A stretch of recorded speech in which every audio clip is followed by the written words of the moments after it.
Welcome, everybody, to episode 18. This one's a really good one. Quick reminder, be sure to subscribe, rate, and review wherever you get your podcasts, and be sure to tell your friends and family about our show. This episode, we're talking to Michael Lee Jr. from Blue Line Banter podcast, big Canes guy down in Raleigh, and we get into all kinds of stuff. Can't even begin to tell you all the subjects we hit on, so let's just get right to it. Let's have some beers then. What do you say? Let's go. Let's get into it.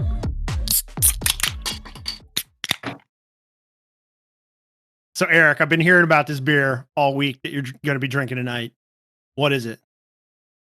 So I know John Walker is a big fan of the Star Wars universe. In fact, he has talked about defecting and starting his own like Star Wars podcast on his own. And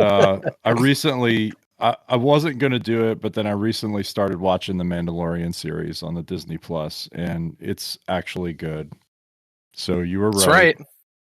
That's right. And when I went to the beer store this weekend, I saw this label, and it's like the Mandalorian, like all over the can, and it's called This Is the Way. So if you watch the show, you know what that means. It's an Imperial Pilsner from Vanish Farmwood Brewery, just down the road across the river on the way to Leesburg in Luckett's, Virginia. So, right down it's the pretty road. good. Aaron, it's another Imperial Pilsner. I'm gonna have to get that some you of need these to try, because I know you're not a pale ale guy, you're not an IPA guy, but definitely, since you're into the lagers and the pilsners and those styles, check it out, man. I have to snag one. Yeah. Let me know So, when you go for a John- drive, Aaron. I'll go get one with you. Sounds good. So John Walker, what do you have, bud? So I told you guys about this the other night.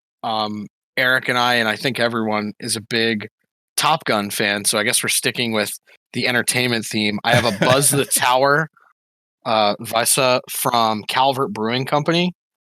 It's brewed with raspberries and cold brew coffee. So a little more fruit, but a little sour note too with the raspberries. It's actually pretty good. Nice. So, sucker for Top Gun art and obviously Star Wars. Eric beat me to that one, but yeah, but Don't have too many. You'll be in the danger zone. yeah, that's right. Yeah, right. Dad jokes. Dad jokes only. Yeah. Aaron, what do you got today? I'm going overseas. I've got a Belgian Leffe blonde. Okay. It's very, very nice. It's got this like gold stuff at the top. It's very, very classy. Smooth. Tastes good. Classy and smooth. Oh, classy and smooth. How about you, Dana? What you got? Well, I don't have quite the story as Eric and John. My wife picked up some beers for me for my birthday, and I'm drinking Juicy Bits by Weldworks Brewing, and it's an IPA. It's very tasty. We like that. Right on. So how about our guest? Today we got Michael Lee. What are you drinking tonight? Well, thanks, guys. I'm a huge fan of the show, so it's cool to be here. I know I mentioned to you I was thinking about bringing on a Storm Brew, the Hurricanes beer, and just doing a shotgun real quick. And I actually went to the store. I couldn't find one before the show, so I got stuff. I owe you a Storm Brew shotgun, but I ended up going with a Wicked Weed Pernicious, which Asheville, North Carolina. It's a very well-known IPA. Nothing fancy here, but it's good. I've actually had a Wicked Weed Brewing beer on the show. I believe that was Lieutenant Dank. Yes, it was. And that absolutely almost made me do a spit take when you said it, because Lieutenant it was great. Dank. And also, you know what? It's a good thing you didn't get the Storm Brew, because now John's off the hook. Yeah. Before we started it's recording, funny. I was like, this dude is talking about shotgunning a beer when we start recording. John, you're the only one that I know of on the show that can actually shotgun a beer. Like, I can't do it. I don't know if the other two can or not, but probably not, because John's the only one I've seen do it. So I was like, John, you're our shotgun guy, so you need to have something available and I in case this dude shotguns a beer, like right before I kind of did a almost like a Mrs. Doubtfire thing in the refrigerator, because I was like, I can't find anything. The only thing that was in my fridge in a can is this coconut porter from Red Shedman, which I've had before, and I really like this beer, but this is not something you go, hey, let's shotgun this, it'll be great. So I had it handy in the event that if you did it, I would still have to, I have to defend the honor of Charlestown, if you will. But I was like, oh man, like if I have to do that, that's gonna be. But I'm glad. So we're good now. I went to Publix right before the show, and I'm like, all right, I'm gonna get some pernicious, and I'm like, I you know what, I gotta get the Storm Brew, and I'm gonna. And I walked up and down the aisle 3 times looking for it. They didn't have it. I know Harris Teeter had it. It would have been cool, but that would have been an absolute power move. Alpha. That would have been alpha right there. Force our guy to shotgun a coconut porter. Yeah, I know. Then after that, we got to go, Guinness, and then just shotgun a loaf of bread. Yep. Yeah, a loaf of bread. Yeah, that would not go well. But yeah. So, Michael Lee Jr., thanks for coming on tonight. You're the host of Blue Line Banter podcast. You're a big Canes guy, youth hockey coach. We definitely want to talk to you about that. We got a couple of youth hockey coaches on our group here tonight too. So, I guess you want to just start off with tell us your history with the Canes. Yeah, so as a kid, grew up playing hockey with my buddies in the street, and was never really on the ice. I didn't play organized hockey as a kid, but I did work at a local rink as a skate guard. So I was the guy with the orange vest on, making sure that everyone was going in the right way in the circle, and nice. That kind of deal. So, but I learned how to skate as a young kid, played in the street with my buddies, and always loved the game and just had this sort of passion for the game, but I never knew how far it would come to this point in my life now. And to your question about how did I get so involved in the Canes, it really goes down to, I think, sports become like this family type thing. And not to bring in football here, but as a kid, I grew up as a Giants fan because my dad was a Giants fan, and it just became this bonding atmosphere. And I was with my brother at the games. You start to that's where you learn to love the game. So in 2008, finished up school in New Jersey, finished up college, and I moved down to Raleigh, North Carolina. And Raleigh is the home of the Carolina Hurricanes, obviously. And I had a son that was born in 2013. So, live in Raleigh, have a son now, something I always wanted, something I always kind of dreamed of, and having a little boy. And when he was 3, I took him on the ice for the first time, took him skating with me, and I still have the pictures, which is incredible looking at where he was at 3. Now he's 7 now. But how far he's come in just those 4 years, and barely being able to stand up on skates. But really, my love for the Canes came from community and then family with my son. So I took him to his first game when he was 3 years old, after I took him skating. And I remember sitting there at the first game with him, and me, I love hockey, and it's the Canes at that point at 3. So we're going back, 4 years. I don't say, man, I love the Canes. I have this huge passion for the Canes, but I like the game, and I'm sitting there with my son. And first intermission comes, 3 years old. First intermission comes. You want to go get a snack? You want to get? No. Wants to sit right there and watch everything that's going on. Second intermission. Yeah. Second intermission. Want to go walk, go to the bathroom? No. He sat there first period, second period, third period, all the way to the end of the game at 3 years old. I took him to movies. He didn't last 15 minutes inside of the AMC theater. He's like, let me out of this place. And I understand, like, you go to, you guys know, you go to a game and there's tons of sensory overload going on, but there was something about it that just caught his attention. And we got a stick at that game, little knee hockey stick. And he went home that night, and I still have the video of this. He's slapping pucks off the cabinets in the kitchen, like at 3 years old and running all around on the hardwood floors. And that really started it. So then we started going to games all the time together, and it became really this bonding experience that I cannot believe how far it's come over the last 4 years, from me taking him to a game to coaching his teams to skating. It's incredible. And the love that we have for the Canes. I mean, you guys see the behind me. I mean, we went to games for 3 years with no playoffs, and Mikey thought that he knew what it was like to go to PNC Arena, and then that first playoff game against the Caps, Game 3, down 0-2, we walked into that place, and oh my goodness, I mean, you guys know, I mean, absolutely insane, and then it just continues to build the love for that team, the community, and it really comes from a bonding with my son. It's pretty cool. That's awesome. That is awesome. I hope that I have a story something like that. My 3-year-old.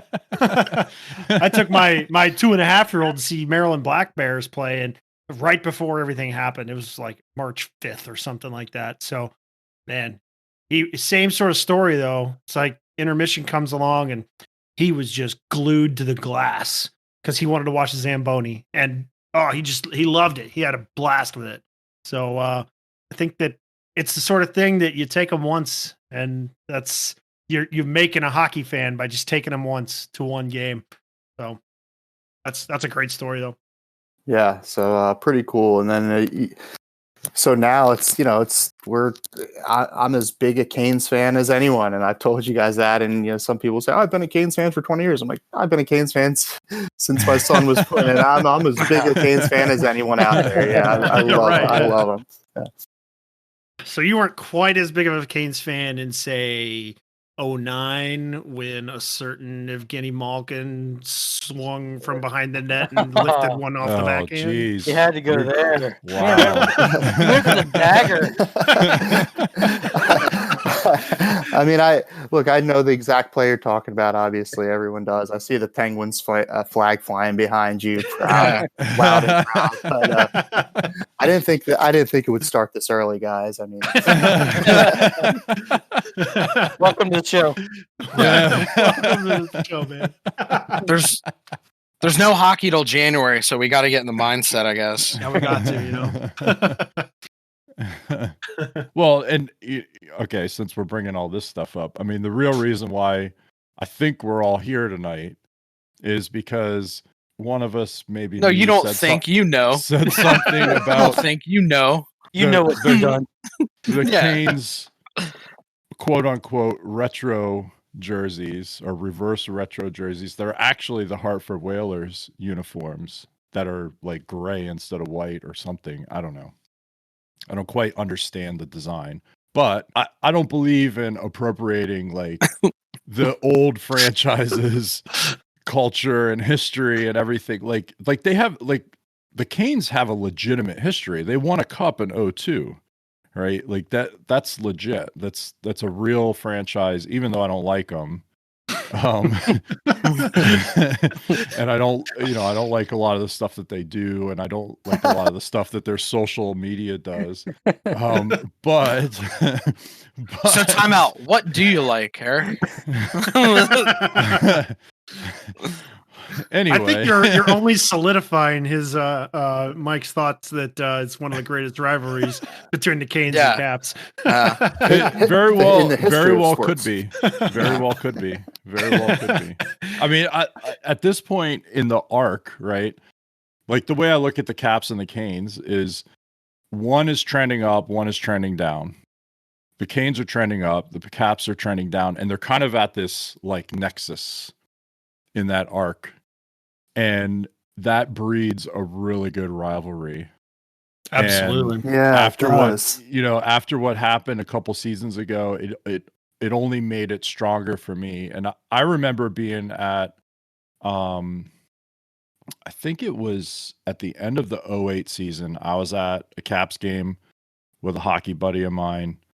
We've both been lifelong Caps fans, and I forget who they were playing, but if they won that game, basically they won the Southeast Division and they were in, and Carolina was in whatever situation they were in, and Carolina had been the class of the division, through the cup run, and then even after that, and then as the Caps were sort of rebuilding and Ovechkin was coming in and all that stuff was going on. I remember being at that game. It's fifth to last game of the season or something like that. They have to win to get in and to win the division, and they won it, and the place is going nuts. And I was like, yes, screw Carolina. We're in. Like, we're finally back in. Like, Ovi gets to go to the playoffs, like all that kind of stuff. And so that's really where that rivalry starts for me, I think. And then it was only solidified like 2 years ago. So that's where my beef is. Yeah, and that 2 years ago was just an incredible sort of occurrence. You guys got your cup, right? And a lot of returning players and favored to win it again. And you face off against the Canes, and wow, what a series that was! I mean, it was just a fun series. There was a lot of drama. There was a lot of things that took place in that series, from the Ovi and Svech fight in Raleigh in Game 3 to go in Game 7 in Washington. Not to bring up bad memories, this is your show, but before that, I wrote a note. No, bring them up.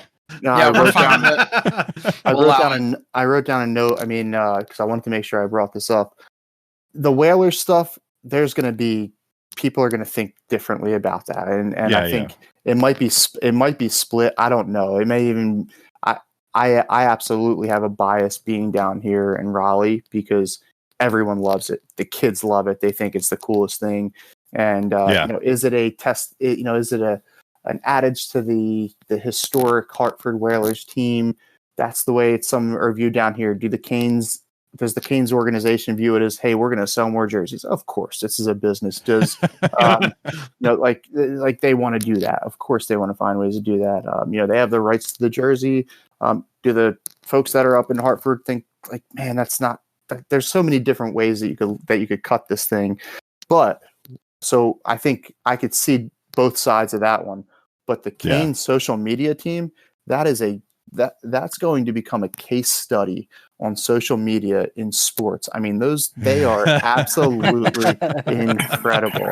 I mean, so I've kind of I don't maybe dislike some of the stuff they do, but oh my goodness, they're good at what they do, and they get engagement, and that's what social media is all about. And hey, you guys I found you through Twitter, and then I started to tweet at you guys. And the tweet was actually that I was upset that you guys were dogging the Whalers stuff. But then I said, okay, if I'm gonna come at you with that, like, okay, you guys hate the Whalers stuff. Okay, it's fine. You guys are Caps guys. I'm gonna definitely side with you on Gritty as a scumbag. Like, without a doubt. I was about to take it right there too. You talk about engaging social media. The Canes do it right. They get attention. I mean, even if you don't like it, you're still. That's right. Still showing up on your radar. Yeah. What did The Rock used to say when he was actually in WWE or whatever it's called now? He would always say, whether you love me or hate me, you're still talking about me. Right? Exactly. So, like, even though they're like absolute savages on social media sometimes, like I'm still complaining about it to people, right? Yeah. I mean, the Canes social media should also. I mean, we should all be thanking Don Cherry a heck of a lot. I mean, I've got right? Yeah. Like, I have one of the shirts. Yeah, I have one of the bunch of shirts. If it weren't for him, we're not even. The discussion is a very different discussion. If it weren't for him making that one comment, it's a very different discussion. I mean, that became not only national. Sort of here in the States, that became a global type headline. I mean, it was incredible. Yeah. Well, and I think too, like kind of what you were saying, they're building a community, they're building a culture, especially a new one since the owner took over, Tom Dundon.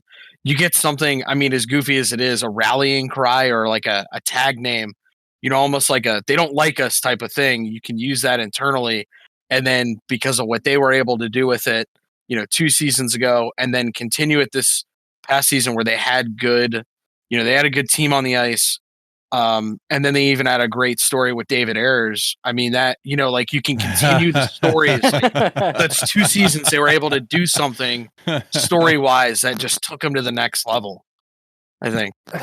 The David Ayers stuff. Oh my goodness gracious. That's like, another level. It really is, if you think about it. The youth hockey kids around here, they all know David Ayers. They like it's incredible. That's amazing. They all know David Ayers. They all know what an emergency backup goalie is. I didn't know what emergency backup goalie. If you'd have asked me that, what are you talking about? I don't even know what everyone knows it in this town. The youth hockey kids, they all know it. And if you ask a youth hockey kid in Raleigh, who's David Ayers, they're gonna say, "Oh, the goalie."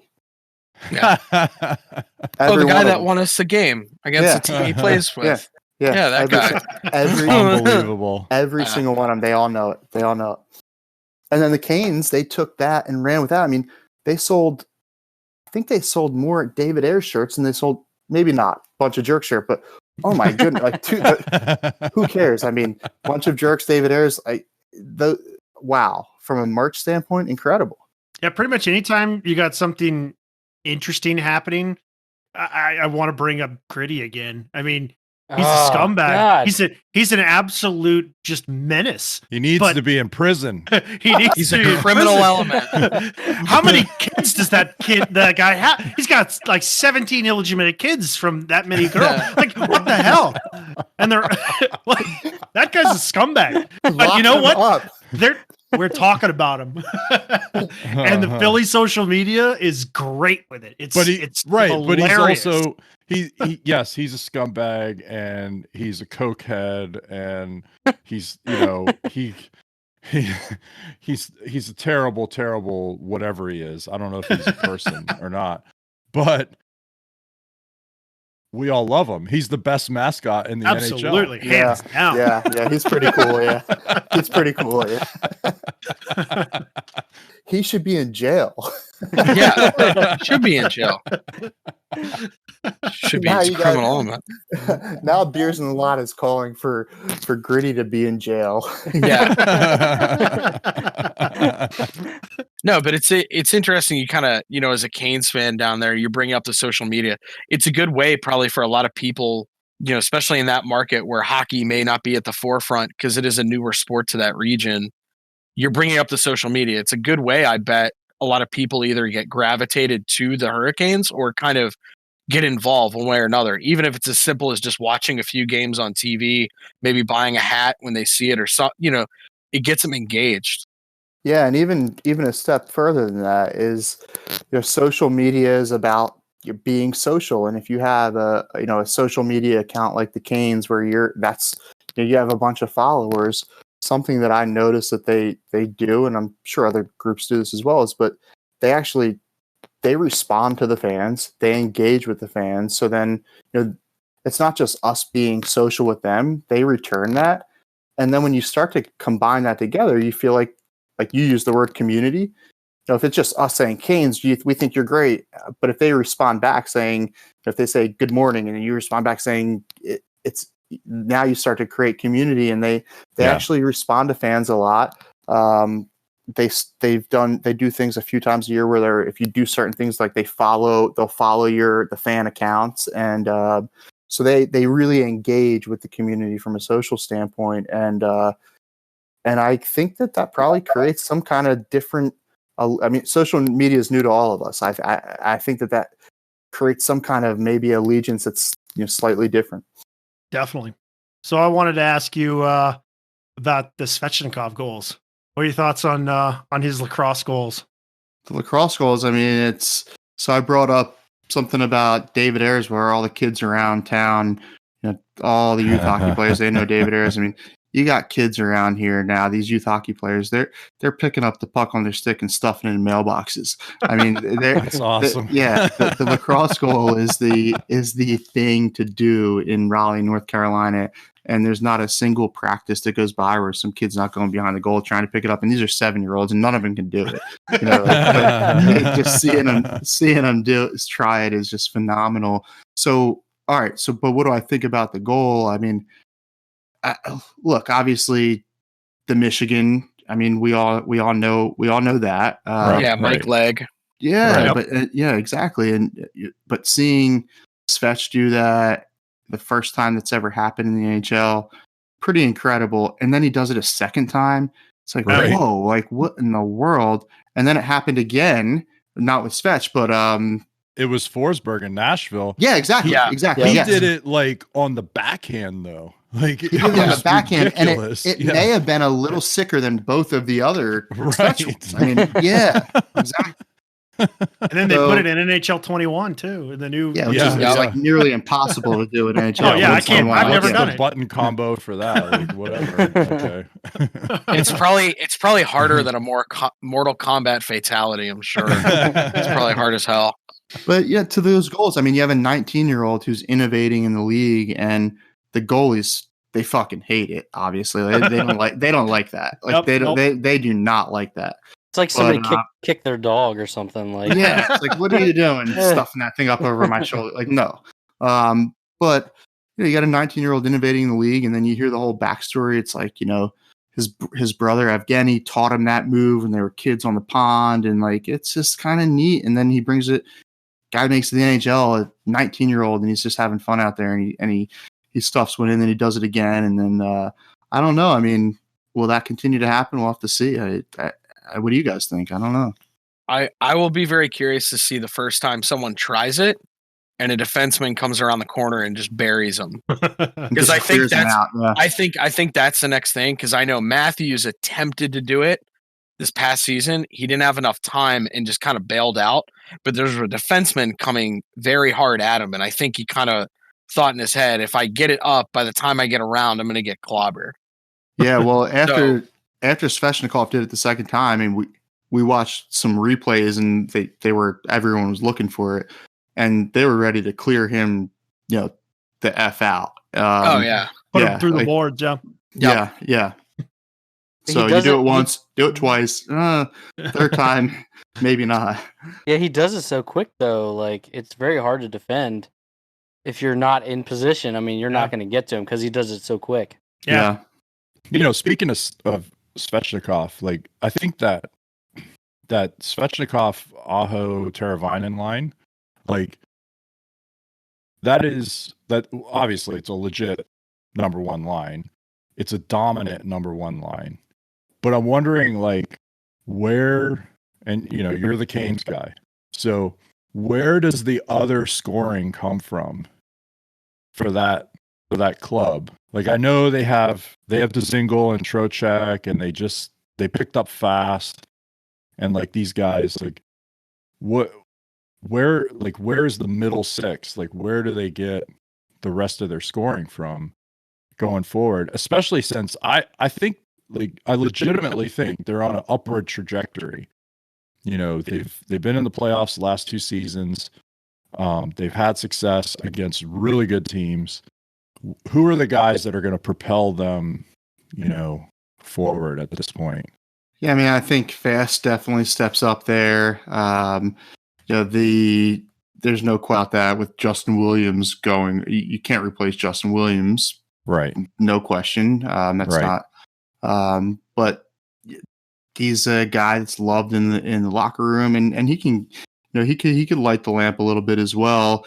But you're right. I mean, we have a very dominant first line of forwards with Aho, Svech, and Turbo. And, where does it come outside of that? I mean, you guys remember Warren Fogle. I mean, he's back for, another season. I think he could have a really great season. We've got, from a defensive standpoint, some really strong. The D line, the blue liners are deep, right? You across Slavin, Dougie Hamilton, Brady Shea, Hayden Fleury, Jake Carter. I mean, it seems like a deep team, but you make a good point. Coming out of that top line, where do the points come from? And it'll be interesting to see who steps up. Hopefully, Fast is one of those guys. Fogel's back for another year, and we'll see. It's a contract year for him, but. He'll be a free agent after the season, but it's some guys are going to have to step up. And when you look at Brendamore and his teams, I mean, it's next guy up all the time. It's earn it is his saying, and all whether you're whether you're at PNC Arena or you're at the youth hockey rinks that are sponsored by the Canes, you've got the same signs everywhere, and it'll be interesting to see. But you bring up a good point. I don't have a perfect answer for that, but I do think it's gonna feed off of that top line. Right. Yeah. And my question too for the Canes, Peter Mrazek and James Reimer is a goaltending tandem this year. Both are unrestricted free agents at the end of the year. I know Mrazek has kind of had that starter role. Reimer, for whatever reason, he was a starter to some extent when he was in Toronto, and then he's bounced around a little bit. What do you see out of that tandem this year? I mean, it's a solid tandem, but you also have Alex Nedeljkovic, who is solid. He's seen NHL time. If it weren't for the Reimer Mrazek tandem, he's no question a full-time backup, and he's splitting time with Mrazek. So I think he's done about everything you could possibly do with the AHL, and I think it's at some point he's going to have to get a little bit more time from split, whether it's splitting time with Mrazek and maybe Reimer gets dealt. I don't know, but that tandem has proven to be successful before or in the past. But I'd also like to see Alex get a little bit of time. But I don't know how that fits in. I mean, Mrazek's obviously the number one right now. We'll see how that plays out. But I think there's three kind of in the mix, and we could be sitting here at the end of next season, and it may look a lot different than that 1-2 that we're even talking about now. Yeah, yeah. So I see a gear tree behind you. Do you play in the Raleigh area there? You in any leagues? Yeah, so I do. I made that one for my son.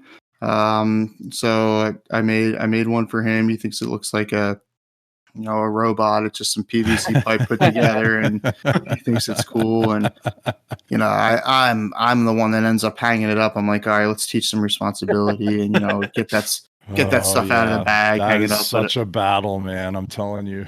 Yeah. So you're the responsible one. Well, he's 7, and he's awesome. I mean, he's an amazing kid. But getting these guys, like, he loves to be on the ice. He loves playing.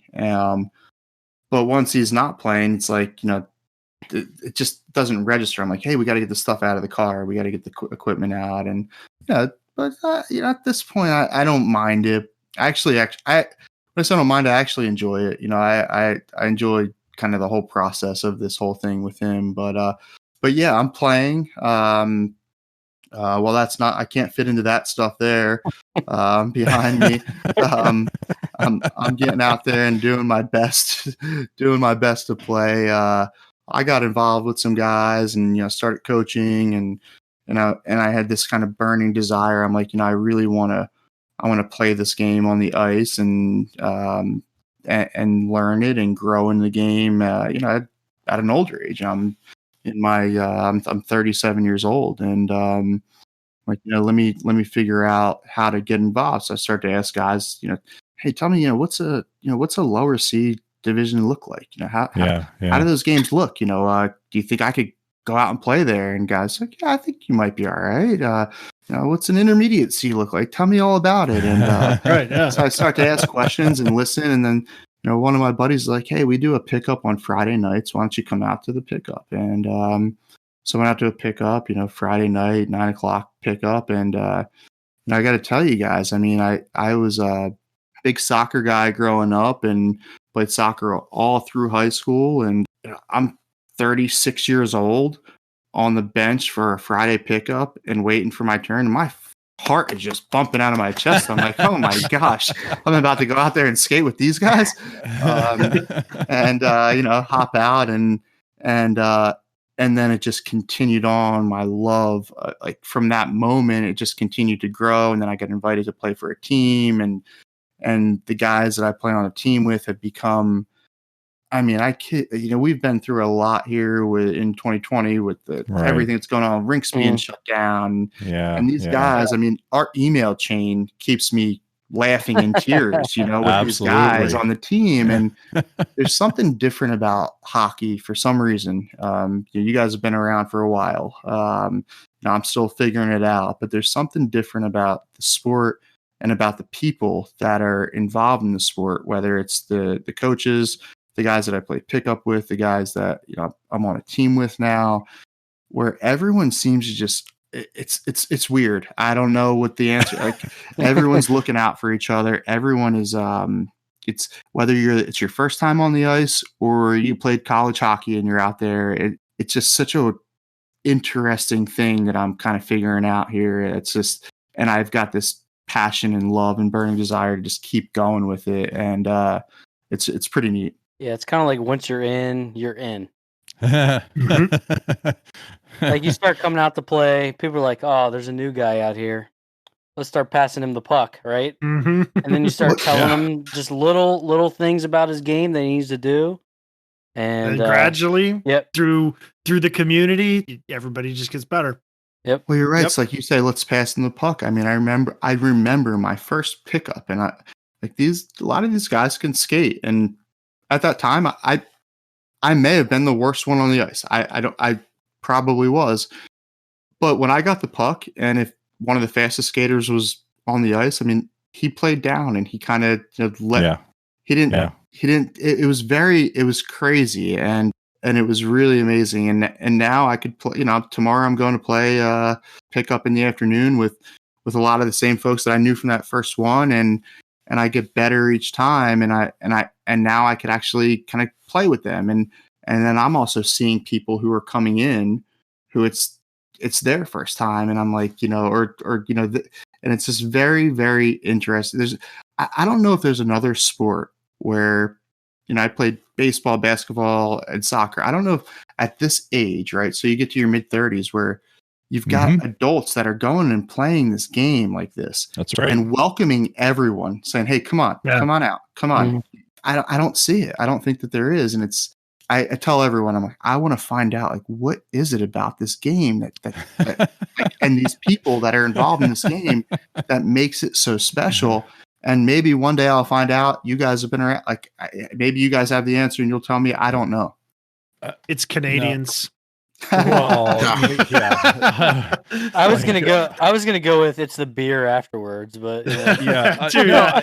No, and you said the word community a couple times earlier on when we were talking, and I think it's really that. It's like the hockey community is very tight, and it's actually very small. Like it feels like there's teams all over the world, and like there's people playing everywhere, and there's the NHL, and there's all these pro leagues and college and all this stuff, and it feels like it's very big, or it looks like it's very big, but it's actually really, really small. And if you think about, like, you're coaching and playing in the Raleigh area, right? And we're all playing and coaching in like the DC, Baltimore area, right? Those hockey communities are very, very small. There's so few people in the in the larger sense of those metropolitan areas that are actually playing. Yeah, there's lots of overlap.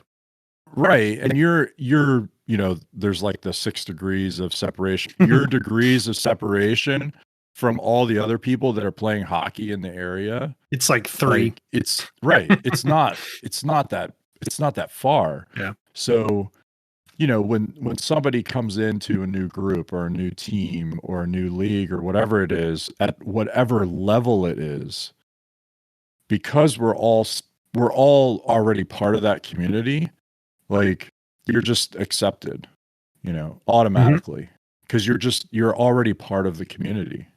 So I think that's what it is, really. And it's not just limited to like players and coaches. Like, I try to tell the kids that I coach and that I've coached over the years that, like, the community is not just like me and you, like coach and player. It's also like your parents and your extended family. It's also like the people that work at the rink. It's the officials, like, because if we're not all participating in this, right, and we're not all part of it, it doesn't work. It doesn't happen, right? If the guy doesn't show up to the rink to cut the ice, you're not playing, right? If the guy doesn't show up to the rink to wear the stripes and be an official, guess what? We're not playing, right? So, and if the other team doesn't show up, right? Like we're not playing. So that community, right? That's what it is. And once, like, I don't want it to sound like it's exclusive, because it's not, right? If you decide you want to be part of it, you go be a part of it, and everybody's going to say, you know what, you're a part of it. And that's what it's about. Yeah, and that exclusivity part, there's no feeling of that. And No, not whether at all, it's right? like, hey, Yeah. come to the Friday pickup. Not ready to go to the Friday pickup. Come on out. You'll be fine. Mhm. Like, it's not like, hey, buddy, you ought to go to a couple more learn to skates like before you come out. Right, with us. It's right. like, no, come on Right. out, man. Come on out. We'll Right. figure it out. We'll work it out. I interviewed Bill Beanie. He won 8 NCAA national championships. Middlebury. Middlebury, exactly. And one of the things he said to me was that he had with his teams, something that created, and it's to what you were just saying, is he was like, I wanted every player on the team to know everyone on a first name basis. The person who cut the ice, the person who led us into the rink. It was all a first name basis. And that's how we ran things here. And I'm like, man, that is just so special. Like, talk about exclusivity. No one is no different than anyone else. And That's we're all right. like, you made those points like perfectly. What Bill Beanie, 8 NCAA national champions, like is what what he was trying to instill in his team is like, this is the community, back to that word. Pretty crazy. And then Shane Willis, who's the youth hockey director here, he played for the Canes and he's now the youth hockey director for the Carolinas and part of the Canes.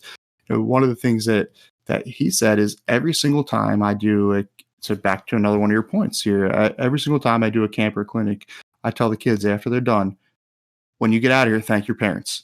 Thank your parents for bringing you here. Yep. So it's like you brought up the rink workers, you brought up the parents, you brought like these guys that know hockey.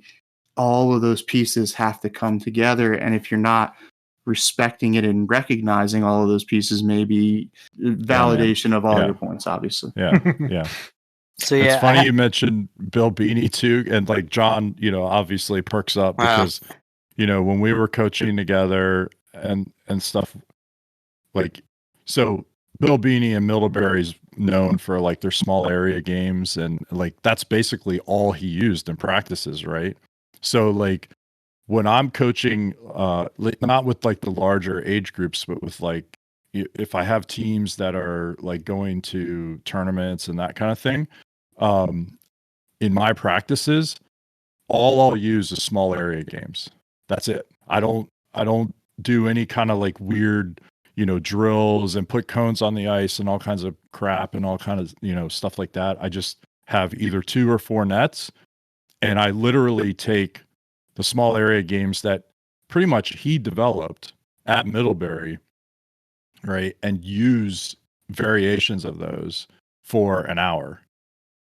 So it's interesting that like the community mindset translates to like almost like to the tactical implementation of the game and how you teach it and how you practice it, and then vice versa, right? Like, so, I mean, to the small area games, he said during that national championship run, he said we were running 75 to 80% of our practices as small area games. And this was a foreign concept at the time. And then I said, well, so for 8U, what do you think? I mean, obviously, okay, you had a great, incredible, historic run, the most historic runs ever. He was like, I would do more. He's like 90, 95%, maybe all the way up to 100% small area games. I'm like, I'm going to listen to someone like that, right? Like you have to listen to someone like that. So it's like, okay, like let's find a way to incorporate small area games as much as possible. And when he starts to he said he's writing a book right now in conjunction with USA Hockey on small area games. And like, I can't wait. I mean, it's just so cool to think about. And not to pivot back to soccer, but like what they said in USA Soccer is like to start to eliminate the 3 L's: lines, laps, and lectures. Right. And they're a little bit late in this. Bill Beanie and USA Hockey, they like these small area games are designed to keep everyone going at all times and you'll find your coachable moments, but like, let's keep these guys going. And Yep.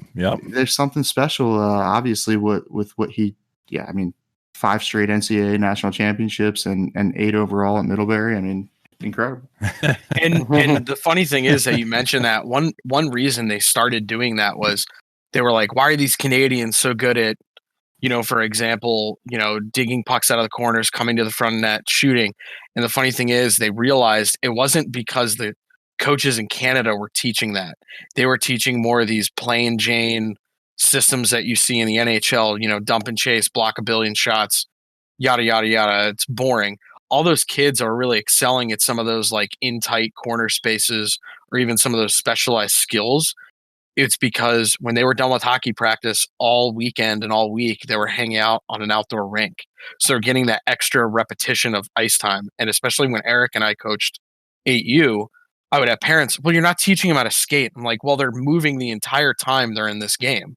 So I don't have to do anything. And then when we have, for example, a station later, either Eric or I or whoever else would go, all right, this is what we're going to work on. We're going to work on skating, for example. We'll do it around cones.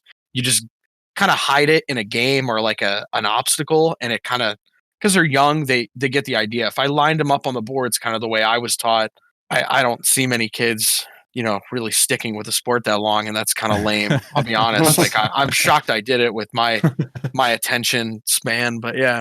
Well, it's crazy. I mean, Coach Beanie, when he was telling me some of this stuff, he was like, and here's how you sell it to the parents. It's like, I need some of that. Yeah. I'm still working on it at 12U, man. Like they still come up and ask, like, because we still, like at 12U, we still do stations, right? So I have basically 4 or 5 stations depending on what the practice is, and we roll through them in the 50 minutes of ice that we have, right?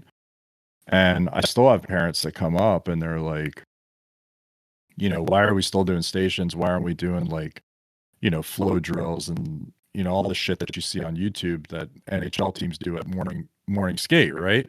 Like that doesn't apply. Like, first of all, half the kids can't even move in a way that they could do a flow drill like an NHLer does in a morning skate. So why don't we work on that first, right? Like, why don't we work on skating with the puck first through conflict and competition, like, so it's still a battle. And, I know you're still at mites right now. So you're in for it. I'm just warning you.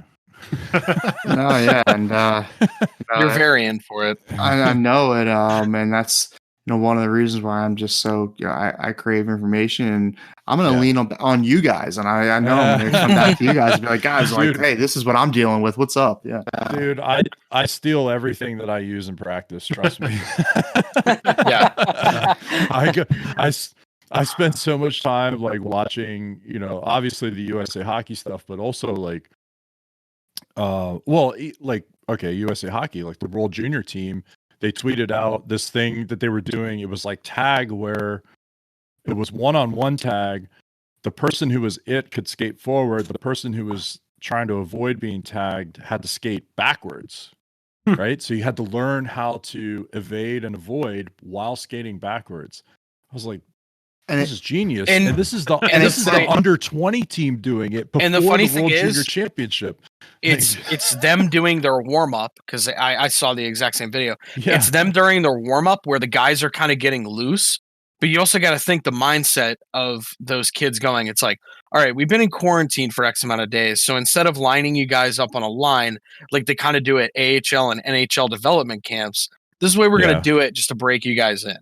And Eric and I would do stuff like that. We did this awesome game called Bumper Butts, for 8U, where the kids would have to skate backwards, and it was tagged, but you had to kind of tag them with your back end. It was actually kind of fun. And the kids, even the kids that couldn't skate backwards, by the end of the season, they were able to learn all's because in general, because you would just tell them little technique things.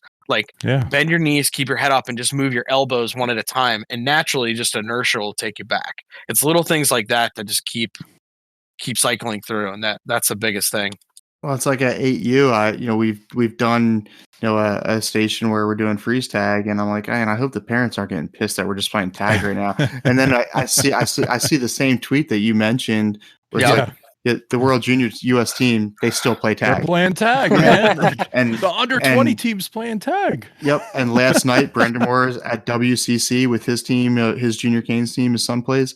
I kid you not, I'm watching this practice, and they've got these kids lined up one to one, doing just a pass drill, back and forth passing, just rifling passes at each other for 10 minutes. And I'm like, I don't see any young teams doing that. Like this is what they taught at 6U. They're just one player to one player right across from each other, just rifling passes back to each other for 10 minutes. Yeah. And I think everyone can agree, at least on this, forum that we're doing. I'm sure I'll get some heat from someone at some point.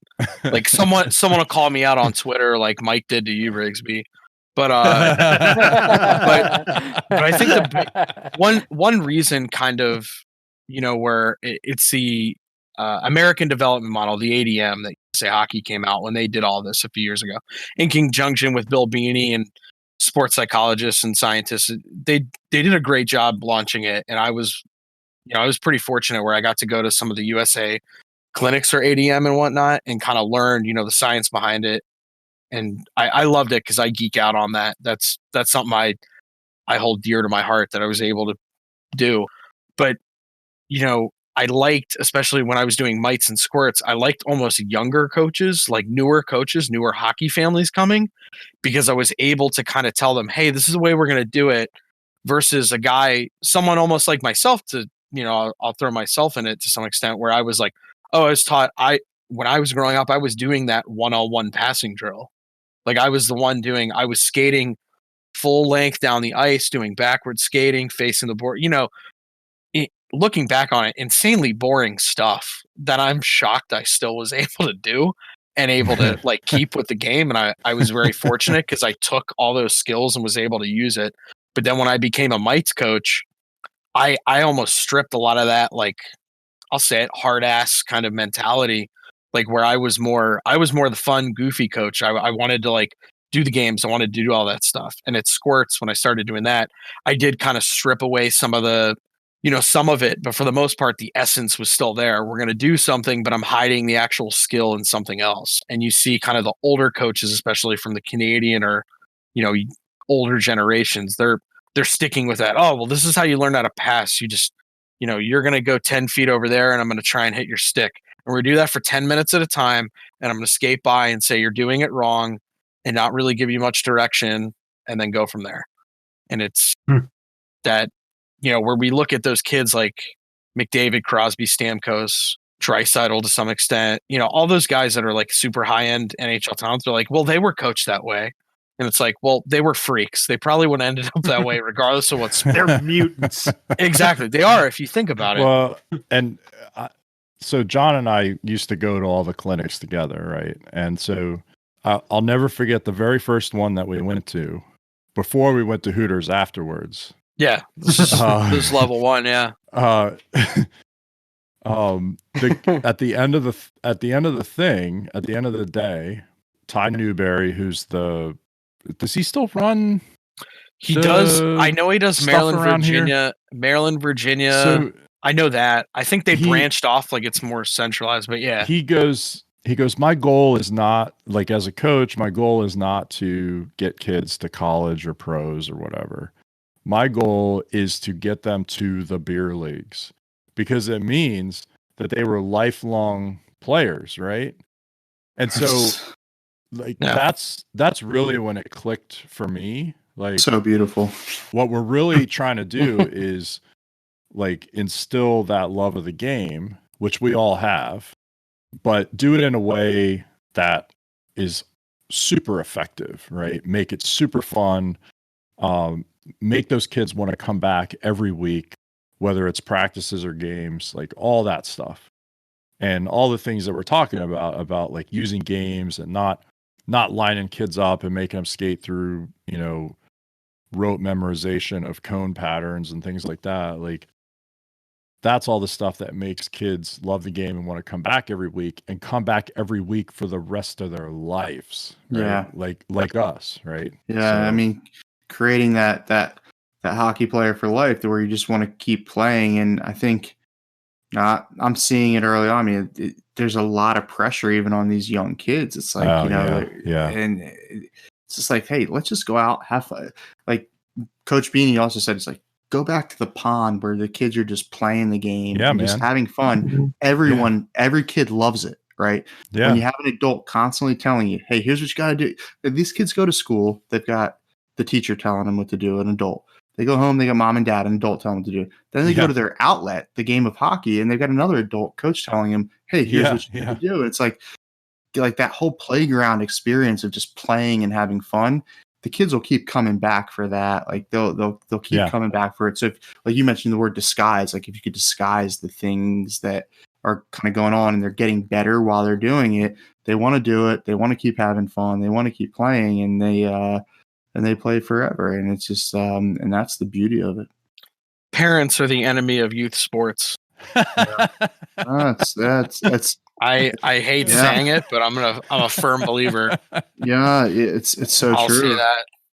It's very true. I mean, and the other thing too, because you coached, Eric's coaching, I coached, Aaron, Danny. Eventually, you guys will coach. There's always a parent, and I'm not saying this in a mean way, who's never played hockey. They just watched a few pro games, and I appreciate your input as always, but whatever Ovechkin or John Carlson or Brett Pesce or Sebastian Aho is doing, that is not what I'm concerned about when I'm coaching. I'm sorry. That is the least of my worries. And then the other hockey parent I somewhat have an issue with, and I'm sure all of us can agree, the little Mike goalie and the dad's firing pucks at him 100 miles an hour, expecting him to stop it. Those are my favorite guys, because part of me is almost like, all right, because you just being the little Mike kid with pucks, can you get in net? And I'll do exactly the same thing, but I'll get just as close as you were, 2 feet away, and just fire pucks. Like I'll just never understand it. He's yelling at him, "Butterfly, come on, kid! What I know, are you doing? Butterfly, what are you talking about?" And especially for Mike goalies, I would always just tell them, what do I do? I'm like, stand in front of the puck as much as you possibly can, because at their age, it doesn't. And I think the biggest thing about youth sports too, and I'll say this and then I'll get off my cross, but especially with hockey, and I don't think a lot of people realize this. I was one of the few beneficiaries with my skating technique and my stride where I didn't grow during puberty. I was about the same size my entire life from when I was like 15 to now at 33. Facts. I'm 5. Yeah. So my body, in terms of what changed, I got, a little more chest hair, and that's about it. Is that the only thing that changed? Yeah, maybe not. There's some. I mean, I'm just, a little mature, probably some maturity, right? I mean, I'm probably less mature now than I was, but definitely not beard hair. Yeah. This hair has been gray for a while, so it doesn't matter. But the biggest thing too is, a lot of these kids, your son, kind of went through it a little bit. Eric's son, when they hit puberty and their body starts to change, any skating mechanics they almost essentially have, it's almost out the window. A lot of people don't realize that, so they almost have to not necessarily learn, but they have to almost regain control of their body, and it's very difficult. I see it every year, like even with my son, like, because I'm taller, I'm like 6'1", 6'2", so he's going to be tall, and he's already like humble brag. Yeah, you noticed how he said that after you said he's already humble brag. Yeah, it's like a humble brag. But he didn't have to say that, He's just but what's happening? What's happening is like he's all legs, and before last season, he shot up a couple inches, and when he went into last season, like he was all legs and all over the place, and like he looked like he couldn't skate again. Like he looked like he was 4 years beforehand, where he couldn't really move around. And then going into this year, he didn't grow as much, but he got stronger. And so this year, like, he looks great. He's flying around. When I ask him, like, hey, can you try and do this or that or do this edge work or whatever, like, he's good. But next year I'm worried, like, okay, now are we going to have to remediate a little bit because, like, he's going to grow even more, and, you know, so we'll see. But yeah, you're right, John. Like, every year, like, the kids change, especially as they get older. Like, those changes are like that much more drastic, and you just have to, like, you have to be patient. There's a reason why Dustin Bufflin never made a national junior team. There's a reason why Pavel Datsuk got cut from his Bantam B team. There's reasons, like, I mean, we were kind of joking, like Crosby, McDavid, Stamkos, Ovechkin. Those guys are freaks. They were always at the top of their age class. They're just freaks. But the NHL, outside of those top tier flight guys, they're littered with players that develop later, or, you know, at their younger age, they were okay. They always got better. And then when they hit 20, 21, 22, 23, they just excelled beyond belief. You know, Braden Point, he's a good example. I mean, growing up, he was never the best, but then look at this playoffs. I mean, he was easily the most dominant forward, without a doubt. It's just interesting. So, I mean, you guys know this way, but I mean, is hockey truly a late bloomer sport? Absolutely. Yeah. Dean Lombardi, when he was with the Kings, he gave a really good symposium at one of the level 5 clinics. And he said, someone asked him point blank, when do you consider an NHL prospect aged ready? Meaning, when do you start to look to that prospect as AHL, NHL type age? And he said 23 and a half. And you got to think, especially if you look at the NCAA roster, I don't know if you follow a lot of NCAA college hockey. There's a reason why a lot of those kids turn 18 to go play a year or two of junior hockey, like, you know, in NA or USHL, and then they'll age to 20 or 21, and then they'll go play their 3 or 4 years of NCAA hockey. There's always a reason for that. And everyone gets like, oh, that's so weird, because then they hear it on the TV broadcast, you know, oh, he's 23 years old. And they're like, man, that's old as hell for an NCAA kid in his 3rd year. It's like, what the hell? Yeah. But it's the way. And then you kind of think about it, like, look how hockey does it, where, like, you want those kids at 22, 23, and then they'll do the farm system. And then you look at the NFL, outside of kids in the first round, a lot of those kids either don't pan out or they're on a practice squad for the rest of their life. Yep. Not that there's anything wrong with that, because they make really good livings on a practice squad. Believe me, I'd love to be a place kicker for any NFL practice squad. It'd be great. but yeah, just blasting field goals. Yeah, just bombing field goals. You know, not doing much else. But yeah, I mean, that's kind of the thing. They age differently, and it's also too hockey's really specific in terms of basketball. You're always planted on your feet one way or another, unless you're doing your jump shot. Football, for the most part, you're on your feet. You're running. You're doing movements. Soccer, same thing. Everybody can run. Exactly. Right. Everybody can run. You're born instinctually with those skills. Hockey, regardless of what anyone says, you know, hand-eye and kind of your physical awareness and IQ of things, that can be added at a young age. You can kind of develop some of those tactics, but the skating side of it is such a fundamental part. And there's a reason why there are a ton of NHL players that are still working with skating coaches. And Brooks Like a few years ago, Rigsby showed me this article. I remember it. So it was like Brooks Like maybe like last 2 or 3 years in the league, when he kind of bounced around a little bit, he was working with a skating coach because he needed to adjust his stride to get faster. NHL player who was solidified in his career to some extent is like a, you know, bona fide 3rd line player, and not I definitely wouldn't say he was fringe. He was definitely cemented in those 3rd line roles. He was a career guy, right? Exactly. And in order to stay in the league, he had to go hire a skating coach to fix his stride, like at the end of his career.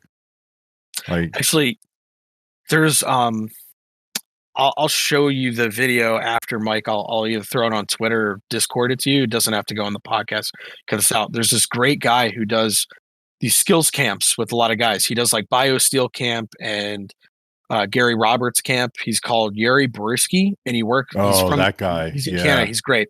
There's a video online. He does the Ottawa Senators development camp from like 2011 or 12. In that camp, you see John Gabriel Pajot, Mark Stone, Shane Prince. There's like 4 or 5 other guys I can't remember, but they show Mark Stone fumbling through this stick handling drill. He can't even like do it. And you can tell he's getting pissed off. And it's like all the way back then, you're like, oh my God. And then like 9 years later, the dude, he's a stud with the Knights. It's little stuff like that. Like, yeah, they all got to piece it together at a certain point in time. They all still work every day. Like, they have to stay in the league. That's the thing, man. Like, it doesn't just happen. Like, it's every day you have to work at it. Well, even if you just look at us, like if you look at me, Aaron's Daniel, in the green and John, biscuit. Aaron's outside with his green biscuit, just ruining them left and right. I'm not even saying you ruined it. No, but for real, like if you look at the games of me, Daniel, and John, you'll see 3 different players that are good at 3 different things. And Daniel's got the shot. 4. I can skate. John's got the backhand, the passing, the vision. We're just totally different players. And we've been playing with each other for like 15 years. Like, why aren't we all kind of good at everything yet? It just doesn't happen that way for everybody. Sometimes you have to work on stuff. No, it's right, because you're not practicing every day. We're not practicing. Yeah. We're not, it's not our job. That's what it is. Right. I don't get paid to unfortunately, be good. Like, it's not our job. I didn't realize how important practice was until he watched us play. No, I left. Well, I left when I left college, and I started playing in men's leagues and beer leagues, and like, yeah, I was one of the better skaters for like 2 years, and then everything fell off. My like hands, skating, how you think the game on the ice, everything. If you're not doing it every day and you're not working on it every day, you're not going to have it. Same thing. It doesn't matter what it is. Like, golf is the same way. There was a time where I was playing golf at least twice a week, every week. My wife, who was my girlfriend at the time, was working at a golf course, and I was going over there after work, at least once or twice a week and playing 9 holes, 5 o'clock, whatever. And I could play golf, right? Because I was playing that much. Now I play like 4 times a year, maybe, depending on what's going on with work and everything else. I'm terrible. I don't need to be good at golf, but I'm terrible. And it's because I'm not playing that often. It's just, all that kind of stuff. Yeah, it's with anything, yeah. Hey, one thing I forgot to mention to you guys when you mentioned you asked me the question, who's going to pick up the points outside of that front line. I forgot to mention Morgan Geekie. Keep an eye on him this year. I mean, Geekie's going to be phenomenal for the Canes. Yeah. That guy's talented. I saw his name in a couple things, and I was like, who is this guy? Like, and there wasn't much information. Everything I saw, like, for young guys was like Natchez or whatever. And Natchez is nice. Yep. He's like, nice. And so that was like the name that kept coming up, was like, okay, this is the guy, like the next sort of young guy or whatever. And then But Geekie scored like a goal, like, and he scored a goal in his first 2 games. Like, he was lighting it up, and then they shut it down.